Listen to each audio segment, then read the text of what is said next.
Kannada song ನ ಹುಡುಗರು ಕೇಳಿದ್ದಕ್ಕೆ ಇದೇ ಈ ರೀತಿ ಕೇಳೋದಕ್ಕೆ ಪೆಲ್ಗಾಮಲ್ ಆಗಿದ್ದು ಅಂತ ಹೇಳ್ಬಿಟ್ಟು ಒಂದು ತಗೊಳ್ತಾ D K Shivakumar being incharge of Bangalore city Dayanand ಅವರು ಏನೋ ಒಂದು ಒಳ್ಳೆ ಅಧಿಕಾರಿ ಅನ್ಕೊಂತ ಹೇಳ್ತಾರೆ. ಯಾಕ್ರೆ ನಿಮ್ಮ ಅಧಿಕಾರದಲ್ಲಿ ಬೆಂಗಳೂರಲ್ಲಿ ಗಾಂಜಾ ನಾರ್ಕೋಟಿಕ್ಸ್ ಡ್ರಗ್ಸ್ ಓಪನ್ ಆಗಿ ಬಿದ್ದಿಲ್ ಮಾರ್ತಾ ಇದ್ದಾರೆ. ನಿಮ್ಮ ಜವಾಬ್ದಾರಿ ಏನು? ನಮಗೆ ಯಾವ ಮೇಕೆ ದಾಟು ಬೇಡ, ಯಾವ ಕುರಿ ದಾಟು ಬೇಡ, ನಮಗೆ ನಮ್ಮ ಕೆರೆಗಳೆಲ್ಲೋದ್ವು? Where is our lakes? ಎಲ್ಲೋಯ್ತು D K Shivakumar Bangalore incharge? Sir ಇನ್ನೊಂದು ಈಗ ನಾಡು ನುಡಿ ವಿಚಾರಕ್ಕೆ ಅಂತ ಬರ್ತೀನಿ. ಏನಂದರೆ ಸರ್, ಈಗ ಸೋನು ನಿಗಮ್ ಅಂತ ಒಬ್ಬರು ಸಿಂಗರು ಒಂದು ಇಲ್ಲಿ ಸಾಂಗ್ ಹಾಡಕ್ಕೆ ಬಂದಿರ್ತಾರೆ ಒಂದು ಕಾಲೇಜಲ್ಲಿ. ಅವಾಗ ಕನ್ನಡ ಅಂತೇಳಿ ಕೂಕೊಂಡಾಗ ನೀವು ಈ ರೀತಿ ಕೂಕೊಳ್ಳೋದ್ರಿಂದನೇ ಪೆಲ್ಗಾಮಲ್ಲಿ ಆ ರೀತಿ ಆಗಿದ್ದು ಅಂತ ಹೇಳ್ಬಿಟ್ಟು ಒಂದು ದೇಶದ್ರೋಹ ಪಟ್ಟಣ ಕನ್ನಡಿಗರಿಗೆ ಕಟ್ಟಿದ್ದಾರೆ ಸರ್. ಏನು ಹೇಳ್ತಾರೆ? ಇಲ್ಲ ಸರ್, ಆ ಥರ ಸರ್ ಅಭಿವ್ಯಕ್ತ ಸ್ವಾತಂತ್ರ್ಯವನ್ನು ನಾವು ಕಿತ್ಕೊಳ್ಳೋಕ್ಕಾಗಲ್ಲ ಸರ್. ಯಾರೋ ಒಬ್ಬರು ಒಂದು ಸ್ಟೇಟ್ಮೆಂಟ್ ಮಾಡಿದ್ರು ಅಂದಿದ ತಕ್ಷಣ ಅದನ್ನು ಇಲ್ಲಿ ಕನ್ನಡದ ಸಾಂಗ್ ಹಾಡಿಸ್ಬಾರ್ದು ಅಂತ ಹೇಳ್ಬಿಟ್ಟು ಈ ರೀತಿ ಹೋರಾಟಗಳು ಕೂಡ ನಡೀತಾ ಇದೆ ಸರ್ ಈಗ. ಸರ್ ಈಗ ಸೆಕ್ಯೂರಿಟಿನೇ ಬೇರೆ ಸರ್.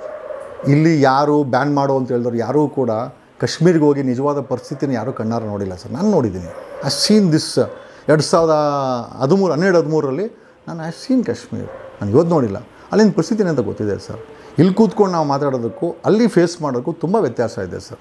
ಆಮೇಲೆ ಒಂದಕ್ಕೊಂದು ಅಂಟಾಕೋವಂಥ ಕೆಲಸಗಳಿದೆಯಲ್ಲ ಸರ್, ಅದು ಆಗಬಾರ್ದು ಸರ್. ಸರ್ ಈಗ ಸಾಂಗ್ ಕನ್ನಡ ಹಾಡು ಕೇಳಿದ್ದಕ್ಕೆ 5 ಸಾಂಗ್ನ ಹಿಂದಿಯಲ್ಲಿ ಹಾಡ್ತಾರೆ.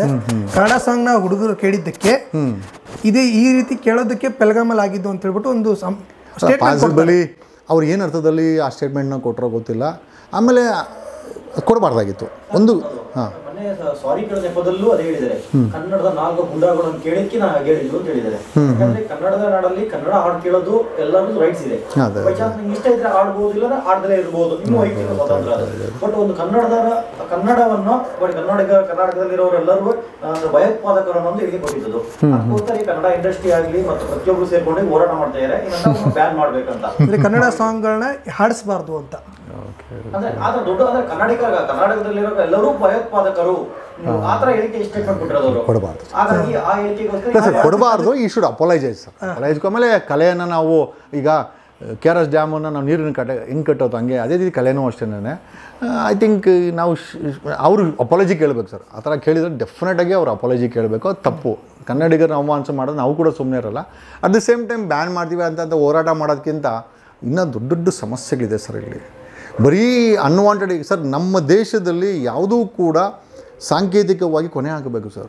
ಭ್ರಷ್ಟಾಚಾರ ಕೊನೆ ಆಗಬೇಕು, ಟೆರರಿಸಮ್ ಕೊನೆ ಆಗಬೇಕು, ಈ ನುರಿತ ಉಸುರುಳಿ ರಾಜಕಾರಣಿಗಳ ಆಡಳಿತ ಕೊನೆ ಆಗಬೇಕು, ಸುಳ್ಳು ಭಾಷಣಗಳನ್ನು ಮಾಡಿ ಜನರನ್ನು ದಿಕ್ಕು ಕೊನೆ ಆಗಬೇಕು, ಬೆಂಗಳೂರು ಡೆವಲಪ್ಮೆಂಟ್ ಅಂತೇಳಿ ಲೂಟಿ ಮಾಡೋವಂಥ ವ್ಯವಸ್ಥೆ ಇದೆಯಲ್ಲ ಅದು ಕೊನೆ ಆಗಬೇಕು, ಮೇಕೆ ದಾಟ ನೀರು ತಗೊಂಬತ್ತೀವಿ ಅಂತೇಳಿ 1250 ಕೆರೆ ತಿಂದ್ರಲ್ಲ ಸರ್ 30 ವರ್ಷದಲ್ಲಿ, ಅವ್ರಿಗೆ ಬೀದಿಗೆ ತೊಗೊಂಬಂದು ಲೆಕ್ಕಾಚಾರ ಕೇಳಬೇಕು ಸರ್. ಮೇಕೆದಾಟು ಅಂತ ಕೇಳ್ತಾರೆ.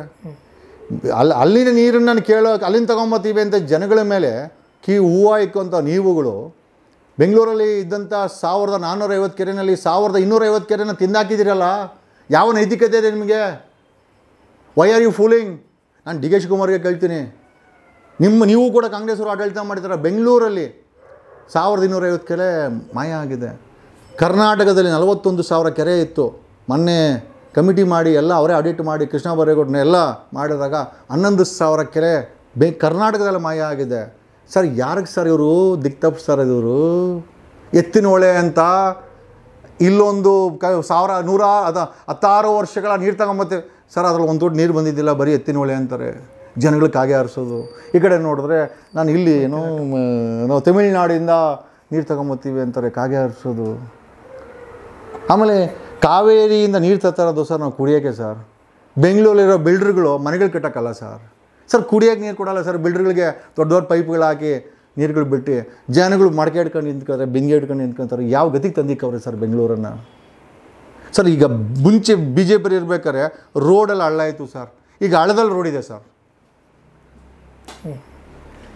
ಅಲ್ಲ ನಿಜ ಬೇಕಾದ್ರೆ ಹೋಗಿ ನೋಡಿ, ನೀವೇ ನೋಡಿ ಸರ್. 7,000 ಟನ್ ಕಸ ಉತ್ಪತ್ತಿ ಆಗುತ್ತೆ ಒಂದು ಸಣ್ಣ ಬೆಂಗಳೂರಲ್ಲಿ ಸರ್. ಒಂದು ಸಣ್ಣ ಸ್ವೀಡನ್ ದೇಶ ಅದರಲ್ಲಿ ವಿದ್ಯುತ್ ಉತ್ಪತ್ತಿ ಮಾಡುತ್ತೆ. ಪುಕ್ಸಟ್ಟೆ ಆಗಿ ಅಲ್ಲಿನ ಜನರಿಗೆ ಪಬ್ಲಿಕ್ ಟ್ರಾನ್ಸ್ಪೋರ್ಟಿಗೆ ಫ್ಯೂಲ್ನ ಉತ್ಪತ್ತಿ ಮಾಡ್ಕೊಳ್ತದೆ ಸರ್. ಇಂಥ ಒಂದು ಪುಟ್ ದೇಶ ಮಾಡ್ತಾಯಿದೆ 20 ವರ್ಷಕ್ಕೆ ಹಿಂದೆ ಸರ್. ಇವತ್ತು ಕೂಡ ಸುಳ್ಳು ಹೇಳ್ಕೊಂಬಂದಂಥ ರಾಜಕಾರಣಿಗಳು ಒಬ್ರಿಗೊಬ್ರು ಬ್ಲೇಮ್ ಮಾಡ್ಕೊಂಬಂದವರು ಬೆಂಗಳೂರನ್ನ ಲೂಟಿ ಮಾಡ್ತಾವ್ರೆ ಸರ್. ಕೆರೆಗಳನ್ನ ತಿಂದಾಕಿದ್ರು, ಅರಣ್ಯ ಭೂಮಿಗಳನ್ನ ತಿಂದಾಕಿದ್ರು, ಮಾರ್ಕೊಂಡು ತಿಂದಾಕಿದ್ರು, ಬಿಲ್ಡಿಂಗ್ಗಳು ಕಟ್ಸಿದ್ರು. ಕಾವೇರಿ ಸರ್, ಅಲ್ಲಿ KRS ಇಂದ ನೀರು ತರ್ತಾ ಇರೋದು ಸರ್ ಕುಡಿಯೋಕ್ಕೆ ಸರ್. ದೊಡ್ಡ ದೊಡ್ಡ ಅಪಾರ್ಟ್ಮೆಂಟ್ಗಳು, ಮಾಲ್ಗಳು, ನಿಮ್ಮ ಆಸ್ತಿ ಐಶ್ವರ್ಯಗಳು, ಬಿಲ್ಡಿಂಗ್ಗಳು ಕಟ್ಟೋಕ್ಕಲ್ಲ ಸರ್. ಬೆಂಗಳೂರಲ್ಲಿ ಯಾವುದೇ ಕನ್ಸ್ಟ್ರಕ್ಷನ್ ನಿಂತಿಲ್ಲ ಸರ್. ದೊಡ್ಡ ದೊಡ್ಡ ಅಪಾರ್ಟ್ಮೆಂಟು ಆದರೆ ಕುಡಿಯೋಕ್ಕೆ ನೀರು ಸಿಗ್ತಾ ಇಲ್ಲ ಸರ್. ಕಾರಣ ಯಾಕೆ ಸರ್? ಕೇಳೋರು ಯಾರಿಲ್ಲ ಸರ್ ಇಲ್ಲಿ. Why you should not ask sir? It's a basic facility. We are eligible. ನಮಗೆ ಕೇಳೋಂಥ ಹಕ್ಕಿದೆ. ಅಪಾರ್ಟ್ಮೆಂಟ್ ಕೆಲಸ ಯಾವುದೂ ನಿಂತಿಲ್ಲ. ಯಾಕೆ ಇವತ್ತಿಷ್ಟು ಬೇಸಿಗೆನಲ್ಲೂ? ಯಾಕಂದರೆ ಬೇಸಿಗೆನಲ್ಲಿ ಮಳೆ ಬರಲ್ಲ, ಪಟಾಪಟ ಅಂತ ಕಟ್ಬೋದು, ಮಾರ ಹಾಕ್ಬೋದು. ಕೆರೆಗಳ ಮೇಲೆ ಕಟ್ಟು, ಗದ್ದೆಗಳ ಮೇಲೆ ಕಟ್ಟು, ಗ್ರೀನ್ ಅರಣ್ಯಗಳನ್ನ ಮಾರ್ಕಟ್ಟು. ಮೇಕೆದಾಟು ಬೇಡ್ರಿ DK ಶಿವಕುಮಾರ್. ಬೆಂಗಳೂರಲ್ಲಿದ್ದಂಥ ಕೆರೆಗಳು ಏನಾಯಿತು? ದಯಮಾಡಿ ನಿಮ್ಮ ಸರ್ಕಾರ ಆಡಿಟ್ ಮಾಡಿ ಹೇಳೋಕ್ಕಾಗತ್ತಾ? ಯಾರ್ಯಾರು ಮಾರ್ಕೊಂಡ್ರು 1250 ಕೆರೆ? ನನ್ನ ರಿಪೋರ್ಟ್ ಅಲ್ಲ, Indian Institute of science report ಇದೆ. ನನ್ನ ರಿಪೋರ್ಟ್ ಅಲ್ಲ ಇದು. ಜಗದೀಶ್ ಬೊಗಳೆ ಬಿಡ್ತಾ ಇಲ್ಲ ಇಲ್ಲಿ.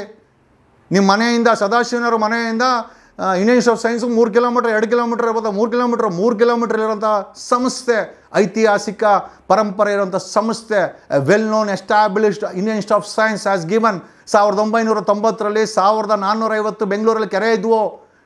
ನಮಗೆ ಯಾವ ಮೇಕೆದಾಟು ಬೇಡ, ಯಾವ ಕುರಿ ದಾಟು ಬೇಡ. ನಮಗೆ ನಮ್ಮ ಕೆರೆಗಳೆಲ್ಲೋದ್ವು. Where is our lakes? ಎಲ್ಲೋಯ್ತು DK ಶಿವಕುಮಾರ್, ಬ್ಯಾಂಗ್ಳೂರ್ ಇನ್ಚಾರ್ಜ್? ಎಲ್ಲೋಯ್ತು? ಒಬ್ಬ DGP ಕಾರಲ್ಲಿ ಗೋಲ್ಡ್ ಸ್ಮಗ್ಲಿಂಗ್ ಆಗುತ್ತೆ, ಗೊತ್ತಾಗಲ್ವಾ? ಇದನ್ನ ಇಂಟೆಲಿಜೆನ್ಸಿ? ಸದಾಶಿವನವ್ರಿಗೆಲ್ಲ ಬರುತ್ತೆ ಅಂತ ಹೇಳ್ತೀರಾ, ಈ ರಿಪೋರ್ಟ್ ಬರಲಿಲ್ವಾ? ಅದು 1 ಸತಿ 2 ಸತಿ ಎಲ್ಲ ಸ್ಮಗ್ಲಿಂಗ್ ಆಗಿರೋದು. ನಾನು ಹೆಸರು ಹೇಳ್ತಾ ಇಲ್ಲ. 33 ಸತಿ ಸರ್ಕಾರಿ ಕಾರಲ್ಲಿ ದುಬೈಯಿಂದ ಗೋಲ್ಡ್ ಸ್ಮಗ್ಲಿಂಗ್ ಆಗುತ್ತೆ. ಒಂದೊಂದು ಸತಿ 15 ಕೋಟಿ ರೂಪಾಯಿ. Report of DRI. ಯಾಕೆ ಮುಟ್ಟಿಲ್ಲ? DGP ಕಾರ್ ಅಂತನಾ? ಸರ್ಕಾರಿ ವಾಹನ ಅಂತನಾ? ಅಂದರೆ ನೀವು ಒಳಗಡೆ ನಿಮ್ಮ ಸರ್ಕಾರದ ಕೆಳಗಡೆ DGP ಕಾರ್ಗಳನ್ನ ಬಳಸ್ಬೋದು, ಇನ್ನೊಬ್ಬನ ಮಾಡ್ಬೋದು. ಬೆಂಗಳೂರಲ್ಲಿ ತೊಗೊಂಬಂದು ಲಾರಿ ಗಟ್ಟಲೆ ನಾರ್ಕೋಟಿಕ್ಸು, ಬ್ಯಾಂಡ್, ಟೈಡೋಲ್ ಟ್ಯಾಬ್ಲೆಟ್ಸು, ಹೈಡ್ರೋ, ಗಾಂಜಾ, ಇವತ್ತಿನ ಯುವ ಜನತೆ ಕುಡಿದು ಹಾಲು ಕದಿಯೋದು, ಗ್ಯಾಸ್ ಕದಿಯೋದು, ಬೆಲೆ ಏರಿಕೆ ಮಾಡಿಟ್ಟಿದ್ದೀರಾ. ಹೆಣ್ಣು ಮಕ್ಕಳ ರೇಪ್. ಬೆಂಗಳೂರಲ್ಲಿ 100 ರೇಪ್ ದಾಟಿದರೆ ಯಾವ ನೈತಿಕತೆ ಇದೆ ರೀ ನಿಮಗೆ ಸರ್ಕಾರ ನಡೆಸೋಕ್ಕೆ? ಹೆಣ್ಣು ಮಕ್ಕಳ ಮೇಲೆ 100 ರೇಪ್ ನಡೀತಿದೆ. It's a report of Bangalore city. ನನಗೆ ಗೊತ್ತಿಲ್ಲ ದಯಾನಂದ್ ಏನು ಮಾಡ್ತಾ ಇದ್ದಾರೆ ಅಂತ. ಇಲ್ಲಿ ಕ್ಯಾಮ್ರಾ ಹಾಕ್ಕೊಂಡು ಏನ್ರಿ ಇದು Dayanand? Why the crime review report ಏನು ಮಾಡಿದ್ರಿ? ಏನು ಕ್ರಮ ತಗೊಳ್ತಾ ಇದ್ದಾರೆ DK Shivakumar being incharge of Bangalore city? Dayanand ಅವರು ಒಂದು ಒಳ್ಳೆ ಅಧಿಕಾರಿ ಅಂದ್ಕೊಂಡು ಹೇಳ್ತಾರೆ. ಯಾಕ್ರೆ ನಿಮ್ಮ ಅಧಿಕಾರದಲ್ಲಿ ಬೆಂಗಳೂರಲ್ಲಿ ಗಾಂಜಾ, ನಾರ್ಕೋಟಿಕ್ಸು, ಡ್ರಗ್ಸು ಓಪನ್ ಆಗಿ ಬಿದ್ದಿಲ್ಲಿ ಮಾರ್ತಾ ಇದ್ದಾರೆ. ನಿಮ್ಮ ಜವಾಬ್ದಾರಿ ಏನು? ಏನಿಲ್ಲ ಬಿಡಿ. ನಾವು ಸರ್ಕಾರಿ ಕಾರಲ್ಲಿ ಗೋಲ್ಡೆ ತರಬೇಕಾದ್ರೆ ಡ್ರಗ್ಸ್ ಏನು ಅಷ್ಟೇ.